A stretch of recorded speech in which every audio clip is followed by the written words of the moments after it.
Okay, so that's 2 high school coaches in what, 6 months? 2 high school coaches in 2 months. And they ain't got it yet. All you got to do is do like Coach Bank, get along with me, and guess what? You go 35-0. When you try to do it your way, goodbye. So, most people play in high school because they like to play in high school, right? Exactly. But if you don't like the coach, who cares? You just want to play if you play basketball. I got a better plan for this. So, are you going to teach him yourself? Math, science, English? Lonzo, Jello, and all them. Don't act like I can't be educated too. You taught them math, science, or you taught them basketball? Sociology. The only difference is with Melo, when he does geography, he's really going to be there. He's going to be in China, Italy, he's going to be all over there. So you think, does this affect whether he goes to UCLA or not? That's not going to affect him going to UCLA. We're still in high school. We're still in homeschool for 2 years. Where does he get games in? What? Where does he get games in? I can get him the best game every day. All the fact, I just got to go down to the hood, say, who want to ball with my son? And it'd be ex-pros, D1 guys, JC guys who don't want to study, say, hey, I'm coming up there right now. There ain't going to be no problem finding no games. What was the high school coach doing that you didn't like?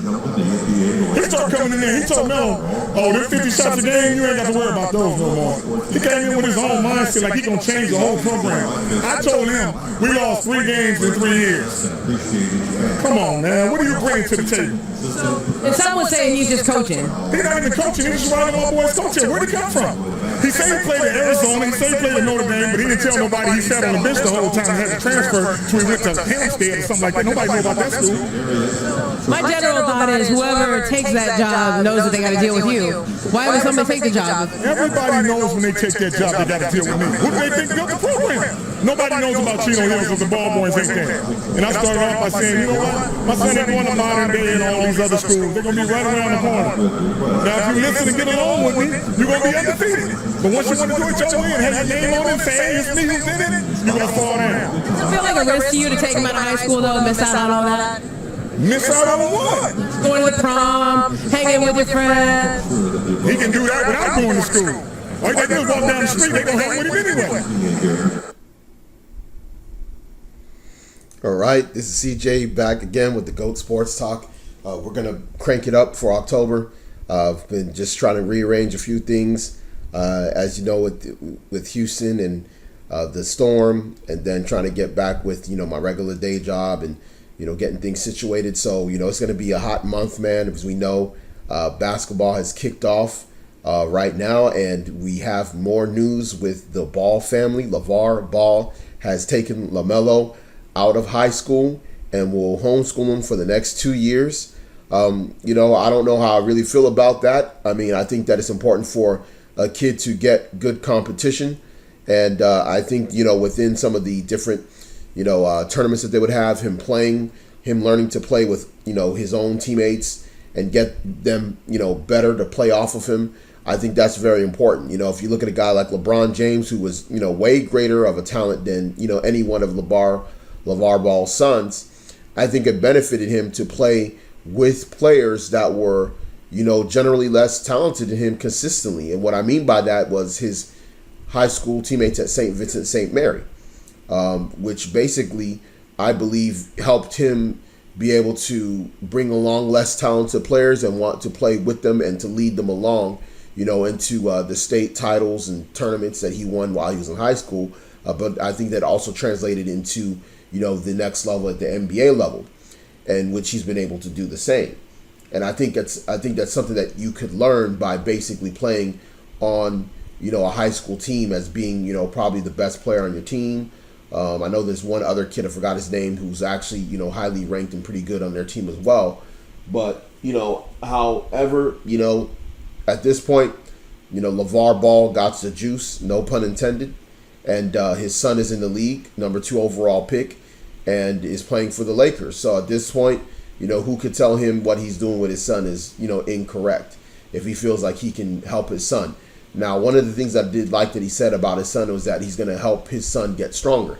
And I think that one of the things that LaVar Ball can do is he could actually hire him now that he has this bread coming in with his son, with, probably the endorsements. The son has, his rookie deal. Of course, they got the the clothing line, where they're going to start really picking up and making some money with that as you start seeing, the NBA games kicking in, the season kicks off. Lonzo has big games here and there.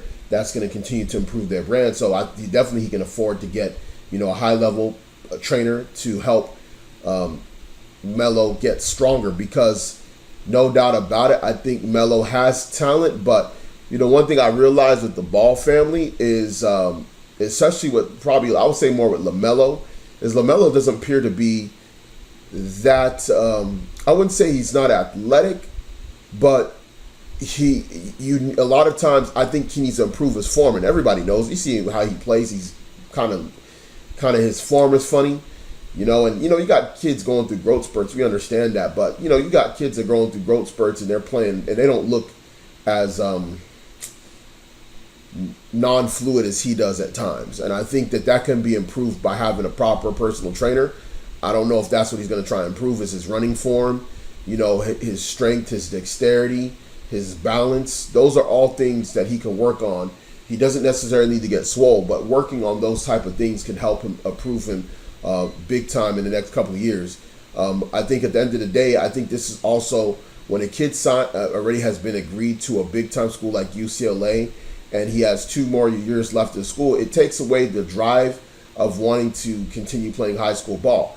Because back in the day, you had players that were getting offers from all over, and what they liked doing is they liked traveling, going and visiting different schools, being wined and dined all the way up until the time when they would basically, be selected for a McDonald's All-American team. Usually they'll make their decision either at the beginning of the year, their senior year, or they will hold off and make the decision around the time that they were playing the McDonald's All-American game, and then that's when you knew where they were going to school. So now with that incentive being taken away of him having to court schools and him knowing that he's going to go to UCLA just like his, other 2 brothers have, of course with Jello going to UCLA, and of course Lonzo have already finishing and, of course his freshman year and going on to the league, it means that he doesn't need to prove himself at this point. And so maybe to a certain degree it might be smart. We'll see how it works out. It's never really been done before from what I recall, especially 2 years of just, he's going to get competition. Like he said, he's going to be able to get some competition through some runs, playing with different guys. But I think being able to play with a coach that is telling you to do certain things, you need to learn how to be coachable. So I'm wondering how that's going to work out. Yeah, you're coachable with your father, but that's your father. You got to now, when you're in the league, you're answering to another man that's not your father. And that's what it is with, that's going to happen with Lonzo. Lonzo's lucky he didn't have, certain coaches like a Jeff Van Gundy or a Larry Brown or a Mark Jackson, who is, those 3 coaches that I named are very tough on point guards. And, that's the reason why Steve Francis sometimes, clash with Jeff Van Gundy. And, Mark Jackson, who's a point guard in the league, he's going to be very hard on his guys to play at a certain level, and it helped. And, it helps certain players. But if you a guy who's used to having your dad basically control your coach, when he gets to the professional league where you just can't do that, it's going to be very difficult. And it's going to be interesting to also see the dynamic with, pretty much Walton as coach. And, we know we got Magic Johnson there for the Lakers as well, to see how they shield the influence that LaVar Ball is going to try and impose upon the team, the coaches. It could be a problem, and I think we will know as the Lakers are going to probably go through a slump. No, more than likely, they're going to lose games because we'll get to what I believe about the Lakers and how I feel like they'll project this season. But it could be problematic. So we'll just see how that works out. We'll just see how it plays out with this whole situation. Let me know what you think. Like, comment, subscribe. I'm out.